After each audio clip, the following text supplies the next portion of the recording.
नमस्कार दोस्तों, स्वागत है आप सभी का आपके अपने YouTube platform one week study point पर। दोस्तों आज की क्लास रहने वाली है बीए फर्स्ट ईयर वालों के लिए। दोस्तों राजनीतिक विज्ञान पॉलिटिकल साइंस को लेकर दोस्तों इंपॉर्टेंट्स वालों पर डिस्कशन करने वाला है। फर्स्ट पेपर है दोस्तों, आपके एग्जाम भी बहुत नजदीक आ चुके हैं और इस वन वीक सीरीज को कंप्लीट करना दोस्तों आप अंत तक बने रहिएगा।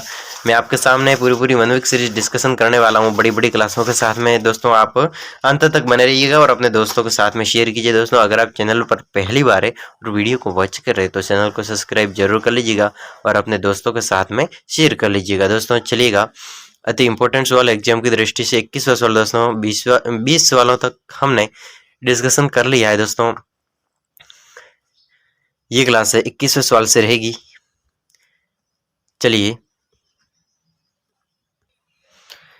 21वां सवाल है कि व्यवहारवाद के उद्देश्य क्या है। व्यवहारवाद के उद्देश्य क्या है, व्यवहारवाद के उद्देश्य बताने। चलिए व्यवहारवाद एक ऐसा उपागम है, व्यवहारवाद एक ऐसा उपागम है जिसका उद्देश्य राजनीतिक जीवन के आधुनिक पक्ष को ऐसी प्रणालियों, राजनीतिक जीवन का जो आधुनिक पक्ष है उसको ऐसी प्रणालियों, सिद्धांतों, कसौटियों के द्वारा जो आधुनिक अनुभविक विज्ञान के अधिनियमों, अभिशमयों और अभिग्रहों को पूरा करती हो स्पष्ट करना है। यह नियम स्पष्ट करना है यह विषय के अनुभविक तत्वों को वैज्ञानिक बनाने का जिस अर्थ में उसकी गणना हम आधुनिक विज्ञानों में करते हैं एक प्रयत्न मात्र। दोस्तों जो व्यवहारवाद होता है उसके अंतर्गत उसका उद्देश्य देखा जाए, इस व्यवहारवाद के अंतर्गत हम इसका उद्देश्य देखें तो इसका उद्देश्य राजनीतिक जीवन का जो आधुनिक पक्ष है उसकी प्रणालियों, जैसे कि राजनीतिक जीवन है किसी एक विभाग का, किसी एक राज्य का जो राजनीतिक जीवन होता है, राजनीतिक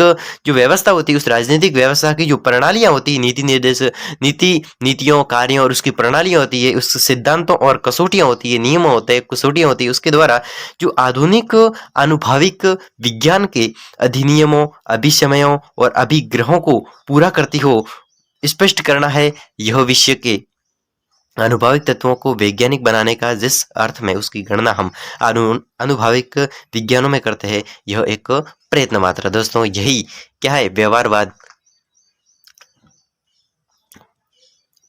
के उद्देश्य है। चलिए 22वें सवाल की ओर आगे बढ़ते हैं। दोस्तों 2017 के एग्जाम में पूछा गया सवाल है कि व्यवहारवाद के उद्देश्य, व्यवहारवाद के उदय का कारण, व्यवहारवाद का उदय क्यों हुआ उसका कारण बताना है। व्यवहारवाद के उदय का कारण बताइए। पहला सवाल है कि व्यवहारवाद का उदय, दोस्तों जो व्यवहारवाद है उसका उदय क्यों हुआ उसका कारण बताना है।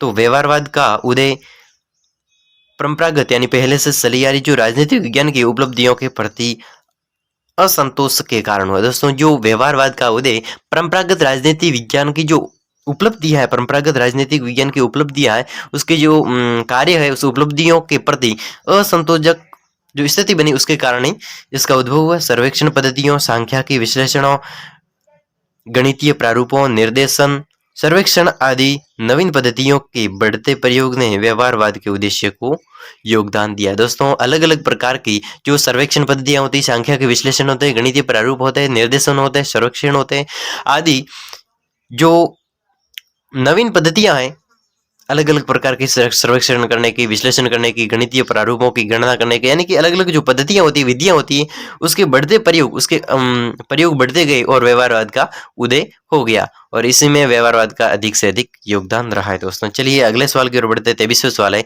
कि व्यवहारवाद की दो विशेषता बताओ। व्यवहारवाद क्या है, इसकी विशेषता। दोस्तों व्यवहारवाद में अच्छी बातें हैं, जो मुख्य बात है उसको लिखनी है, उसकी विशेषताओं को लिखनी है। 2019 और 18 दो एग्जामों में लगातार पूछा गया। दोस्तों एग्जाम की दृष्टि से इंपॉर्टेंट सवाल बनता है। दोस्तों इसको भी देख लेते हैं कि इसके आंसर की ओर बढ़ते हैं। चलिए दोस्तों आप अंत तक बने रहिएगा। व्यवहारवाद की प्रमुख विशेषताओं के बारे में लिखना। दोस्तों अलग अलग एग्जामों में अलग अलग तरीके से, अलग अलग भाषा के रूप में सवाल पूछा गया है। सवाल से हमें कि व्यवहारवाद की विशेषता लिखनी है। तो व्यवहारवाद राजनीतिक संस्थाओं के स्थान पर राजनीतिक स्थिति में व्यक्ति के व्यवहार के विश्लेषण पर ध्यान केंद्रित करता है। दोस्तों जो व्यवहारवाद है वो राजनीतिक संस्था होती है, एक राजनीतिक संस्था होती है, तो उस राजनीतिक संस्था के स्थान पर राजनीतिक स्थिति में व्यक्ति के व्यवहार के विश्लेषणों पर, व्यक्ति का जो व्यवहार किस प्रकार का राजनीतिक स्थिति में व्यक्ति का व्यवहार है उसका विश्लेषण पर ध्यान केंद्रित करता है। कौन? व्यवहारवाद। अब कोई भी व्यक्ति या फिर कोई भी संस्था एक राजनीतिक तौर पर कार्य करती है तो उसकी राजनीतिक स्थिति के हिसाब से हमें उसके व्यवहार के बारे में विश्लेषण का ध्यान केंद्रित करती है। कौन? व्यवहारवाद। उसके सामने वाले का व्यवहारवाद उसके जो क्या उसकी राजनीतिक स्थिति के बारे में व्यवहार का विश्लेषण की ओर हमें ध्यान केंद्रित करती है। यह राजनीति शास्त्र के अन्य समाज शास्त्रों के साथ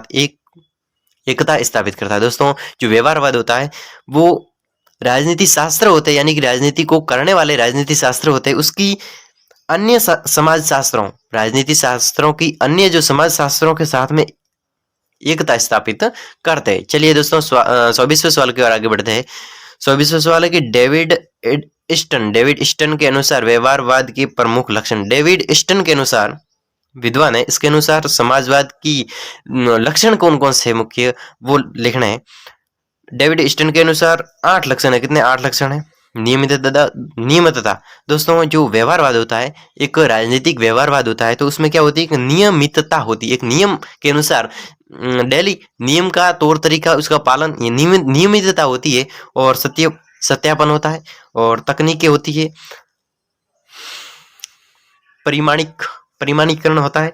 मूल्य व्यवस्थापन, शुद्ध विज्ञापन, एकीकरण, एक बार पुनः नियमितता, सत्यापन, तकनीकें, परिणामीकरण, व्यवस्थापन, शुद्ध विज्ञापन, एकीकरण, ये सब डेविड ईस्टन के अनुसार व्यवहारवाद के प्रमुख लक्षण है। दोस्तों अगले सवाल की ओर आगे बढ़ते हैं। 25वां सवाल है। सवाल क्या करके एडस्टन के व्यवहारवाद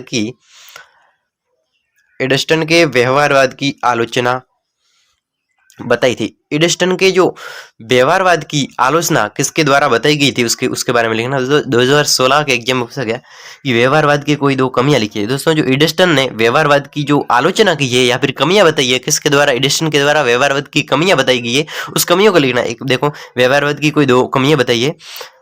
पहली कमी है कि मानवीय व्यवहार अनिश्चित एवं परिवर्तनशील है। जो मानवीय व्यवहार, मानव का व्यवहार है वो अनिश्चित है। कैसा है? व्यवहार तो चेंज हो जाता है, तो अनिश्चित व्यवहार होता है मानव का, और परिवर्तनशील है। दोस्तों अनिश्चित है मतलब परिवर्तनशील है, इसका परीक्षण कठिन है। दोस्तों अगर किसी व्यक्ति का व्यवहार जानना है कि उसका व्यवहार किस प्रकार का है, उसका व्यवहार किस तरीके का है, किस स्थिति में किस प्रकार का व्यवहार करता है वो मनुष्य, तो मानवीय व्यवहार है वो अस्थिर होता है, निश्चित नहीं होता, कभी भी बदल सकता है मानव का व्यवहार किसी के सामने और परिवर्तन हो जाता है।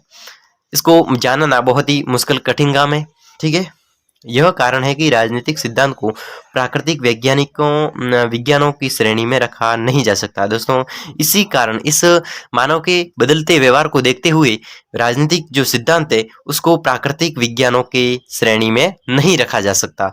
चलिए आगे है राजनीतिक जो व्यवहारवाद की कमी क्या है कि राजनीतिक सिद्धांत में वैज्ञानिक पद्धति का लाभ सीमित। दोस्तों जो राजनीतिक विज्ञान होते हैं उसमें वैज्ञानिक पद्धति, राजनीतिक सिद्धांत के अंतर्गत जो वैज्ञानिक पद्धति होती है उसका लाभ कैसा है? सीमित है। राजनीतिक सिद्धांत में, अब कोई राजनीतिक सिद्धांत है उसमें वैज्ञानिक पद्धति होती है, उसका लाभ एक सीमित लाभ प्राप्त होता है। इसमें विशुद्ध विज्ञानों की भांति प्रयोग संभव नहीं। विशुद्ध विज्ञानों की भांति इसमें राजनीतिक सिद्धांत में इसका प्रयोग है वो सम्मिलित नहीं है। दोस्तों अगले सवाल की ओर आगे बढ़ते हैं। 26वां सवाल है, एग्जाम की दृष्टि से इंपॉर्टेंट। दोस्तों चलिए व्यवहारवाद की 2 उपलब्धियां लिखिए। व्यवहारवाद की 2 उपलब्धियां, कितनी? 2 उपलब्धियां लिखनी। व्यवहारवाद क्या होता है और इसकी क्या उपलब्धियां हैं हमारे देश में।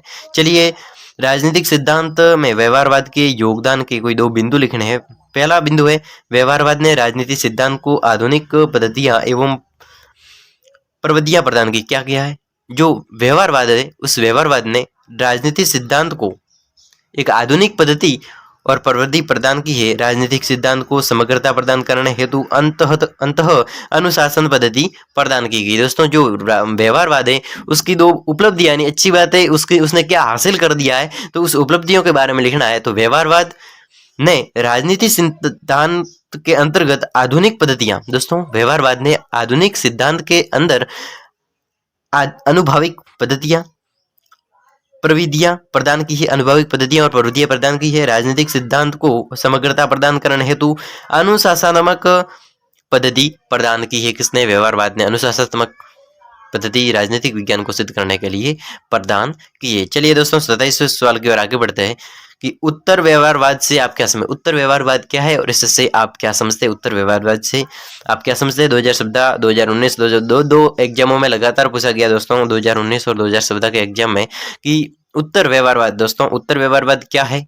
एग्जाम की दृष्टि से इंपॉर्टेंट है कि व्यवहारवाद की कमियों, अपूर्णताओं, व्यवहारवाद की कमियों, अपूर्णताओं, अपर्याप्तताओं को दूर करने के लिए जन्मी नई विचारधारा को ही उत्तर व्यवहारवाद कहते हैं। उत्तर व्यवहारवाद वो व्यवहार होता है जो अपूर्णताओं, कमियों, अपूर्णताओं, अपर्याप्तताओं को दूर करने के लिए जन्मी नई विचारधारा को ही व्यवहारवाद के नाम से जानते हैं। जैसे कि कोई ऐसा व्यवहार है जिसमें कमी हो, अपूर्णता हो, अपर्याप्तता हो, तो उसको दूर करना ही नई विचारधारा के अंतर्गत व्यवहारवाद, उत्तर व्यवहारवाद, यानी व्यवहार को चेंज करना। अब व्यवहार में कमी दिख रही है तो उस व्यवहार की पूर्ति करना यानी कि उसमें बदलाव करना उत्तर व्यवहारवाद कहलाता है। यह भूत की विरासत से इनकार नहीं करता। जो भूत बीत गया है समय, उसको भूत कहते हो, तो भूत की विरासत जो बीता हुआ समय है उसमें जो घटना घटी है तो उससे इनकार नहीं करता कौन, व्यवहारवाद, बल्कि यह इसमें कुछ और नया जोड़ना चाहता है। जैसे कि पिछले जो इतिहास में कुछ हो चुका है तो उस इतिहास में जो अगर उस व्यवहार को करने से कोई कमी नजर आई है कि इस व्यवहार को हमने अपनाया था और ये कमी हुई है, तो उस व्यवहार को वापस वो कभी नहीं अपनाएगा वो व्यक्ति। तो इसलिए व्यवहारवाद है वो एक ऐसी स्थिति में काम आता है जो भूत विरासत यानी पहले जो घटना हो चुकी है हमारे साथ में किसी व्यवहार के कारण, उससे वापस इनकार करता है, वापस इनकार नहीं करता, बल्कि इसमें कुछ और नया, यानी कि पहले इस तरीके से किया था और ये मतलब कमी हुई थी, तो इसलिए हम अब की बार ये करते हैं ताकि उससे भी बेहतर, यानी कि जोड़ना चाहता है, यानी कि जो भूतकाल की विरासत है उससे इनकार नहीं करता, कुछ और नया कारण कार्य करने के लिए एक और क्या नया पहलू जोड़ना चाहता है। यह एक यथार्थ क्रांति, दोस्तों जो न्यायवाद है एक उत्तर न्यायवाद एक यथार्थ क्रांति है, प्रक्रिया नहीं है। यह संगति की स्थिति में है, यह संगति की स्थिति में है, यह स्थिति में नहीं, यह स्थिति में नहीं, एक संगति में है। यह सुधारक एवं आंदोलनक है, प्रतिसुधार आंदोलन नहीं, एक प्रतिसुधार आंदोलन नहीं है। ये क्या है, एक संगति की स्थिति में मनुष्य का व्यवहारवाद उत्तर व्यवहार की दृष्टि से है। दोस्तों उत्तर व्यवहारवाद वो व्यवहारवाद होता है, एक बार पुनः देख लेते हैं इसको, कि जब किसी व्यक्ति का व्यवहार इस तरीके का हो कि उसमें कमियां नजर आए, उसमें अपूर्णता नजर आए, उसमें अपर्याप्तता नजर आए, तो उस कमियों, उस अपूर्णताओं में पूर्ति करना और उसको दूर करने के लिए जन्मी गई नई विचारधारा होती है, तो उसे ही उत्तर व्यवहारवाद के नाम से जानते हैं। दोस्तों समझ गए होंगे आप। अगले सवाल की ओर आगे बढ़ते हैं। चलिए 28वां सवाल है, अति इंपॉर्टेंट एग्जाम की दृष्टि से दोस्तों, उत्तर व्यवहारवाद की प्रमुख विशेषता। उत्तर व्यवहारवाद क्या है, इसकी प्रमुख विशेषता क्या है, उसके बारे में टिप्पणी करनी है।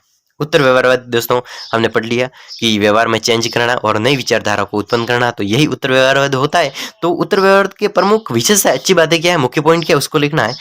तकनीकी से पहले सार का महत्व। दोस्तों किसी भी जो उत्तर व्यवहार होता है उसकी तकनीकी होती है, उसका सार का महत्व है दोस्तों। और उत्तर व्यवहारवाद सामाजिक परिवर्तन पर बल देता है। दोस्तों सामाजिक परिवर्तन, जैसे कि किसी समाज विशेष में परिवर्तन की जो परिवर्तन की ओर बल देता है, उत्तर व्यवहार सामाजिक परिवर्तन की ओर बल देता है दोस्तों, ठीक है। जैसे कि समाज की जो पुरानी विचारधारा होती है उसमें नए विचारों को इंक्लूड करना, यानी कि उत्तर व्यवहारवाद एक सामाजिक परिवर्तन में भी बल देती है। चलिए सामाजिक समस्याओं के विश्वसनीय समाधान की आवश्यकता पर बल देता है। जो सामाजिक समस्या होती है, जैसे कि कोई समाज में समस्या है, सामाजिक समस्या सभी के लिए समाज में समस्या है, जो समकालीन यानी लंबे समय से आ रही समस्या। दोस्तों समकालीन क्या होता है, जैसे कि लंबे समय से कोई ऐसी समस्या चल रही है जो पहले समय से आज तक चल रही है, तो उसे क्या कहते हैं, समकालीन। तो समकालीन समस्या यानी पुराने जमाने से आज तक जो समस्या चल रही है किसी समाज में, किसी ग्रुप में, तो उस समकालीन समस्याओं के विश्वसनीय समाधान की आवश्यकता पर, जैसे कि विश्वसनीय, विश्वास करने लायक समाधान पर जो बल देता है वो कौन देता है, उत्तर व्यवहारवाद। क्योंकि एक नई प्रक्रिया के द्वारा, एक नई विचारधारा के द्वारा व्यवहार में परिवर्तन करती है, ठीक है। यह तकनीकी और विषय वस्तु दोनों को समान रूप से महत्व देता है। दोस्तों उत्तर व्यवहारवाद है वो तकनीकी और वस्तु विषय विषय वस्तु, जैसे कि कोई विषय वस्तु है और कोई तकनीकी है, उसको समान महत्व की दृष्टि से उत्तर व्यवहारवाद देखता है और उसमें विचारों में परिवर्तन करता है। दोस्तों चलिए अगले सवाल की ओर आगे बढ़ते हैं। 29वां सवाल एग्जाम की दृष्टि से इंपॉर्टेंट दोस्तों, क्योंकि ये एग्जामों में पूछा जा चुका है दोस्तों, 2016 के एग्जाम में पूछा जा चुका है। चलिए इसको भी देख लेते हैं, आप अंत तक जुड़े रहे दोस्तों। हम ज्यादा क्लास लंबी नहीं करेंगे, आपकी जो एग्जाम की दृष्टि से इंपॉर्टेंट सवाल होंगे उन्हीं सवालों पर डिस्कशन करेंगे। चलिए उत्तर व्यवहारवादी क्रांति के उदय के दो प्रमुख कारण। उत्तर व्यवहारवाद जो क्रांति है, उत्तर व्यवहारवाद क्रांति है, उसका उदय किस प्रकार हुआ, उसका यानी क्यों हुआ। उत्तर व्यवहारवाद क्रांति है, उसका उदय किस कारण हुआ, उस कारणों को लिखना है दोस्तों। 2016 के एग्जाम में पूछा गया कि उत्तर व्यवहार की जो अपर्याप्तता, व्यवहारवाद की अपर्याप्तता एवं अपूर्णता के कारण, व्यवहारवाद है उसकी अपर्याप्तता यानी पर्याप्त व्यवहार नहीं है, तो व्यवहारवाद की जो अपर्याप्तता होती है और अपूर्णता की होती है, उसके कारण उत्तर व्यवहारवाद का उदय हुआ है दोस्तों। अगर कोई व्यवहारवाद है उसमें अपर्याप्तता है या फिर अपूर्णता है, हम कह सकते हैं कि उसमें कमी है। जैसे कि कोई व्यवहारवाद है और उसमें हमें कमी दिखाई देती है, तो उस कमी को उत्तर व्यवहारवाद यानी कि नई विचारधारा के साथ, नई सोच के साथ अपने विचारों को बदलना, उत्तर व्यवहारवाद का उदय हुआ। इसके साथ में इसका उदय हुआ यानी कि नई विचारधारा को उत्पन्न करना। फिर है उत्तर व्यवहारवाद, व्यवहारवादी शोध के प्रति असंतोष का परिणाम था दोस्तों। उत्तर व्यवहारवाद है वो एक शोध के प्रति असंतोष का परिणाम, जैसे कि किसी खोज हुई है तो उस खोज के प्रति जो असंतोषजनक जो विचार रहता है, उसको उस विचार को परिवर्तन करके एक नई विचारधारा के अंदर उनको समझना। चलिए 30वें सवाल की ओर आगे बढ़ते हैं कि डेविड इडस्टन, दोस्तों एक विद्वान का नाम है डेविड इडस्टन, तो इसने उत्तर व्यवहारवाद के कौन कौन से लक्षणों का उल्लेख किया। डेविड एडस्टन ने उत्तर व्यवहारवाद के कौन कौन से लक्षणों का उल्लेख किया, उस लक्षणों के बारे में लिखना है कि उत्तर व्यवहारवाद के ऐसे कौन कौन से लक्षण है जो डेविड इडस्टन के द्वारा प्रस्तुत किए गए, उसको लिखना है। डेविड इडस्टन दोस्तों एक फेमस, हम कह सकते हैं इसको फेमस क्या था, एक विद्वान था। लोग इस विद्वान ने जितने भी जो अपने विचार रखे, अपने महत्व रखे, अपनी परिभाषा रखी, जैसे कि उत्तर व्यवहारवाद के लक्षण इसने रखे, तो इस लक्षणों को लोगों ने माना और अब हम किताबों में पढ़ रहे हैं। वही इसमें आता है जो एक विश्वसनीय और सार्वजनिक हित में हो, तो वो ही जैसे कि किसी समाज, किसी ग्रुप ने इस डेविड इडस्टन के विचारों को माना, तो उन्हीं के विचार यहाँ पर 7 लक्षणों के बारे में दिया गया है कि उत्तर व्यवहारवाद के 7 लक्षण होते, कौन कौन से होते हैं। प्रविधि से पूर्व सार विषय, प्रविधि से पूर्व, जैसे कि कोई विधि है, प्रविधि पहले से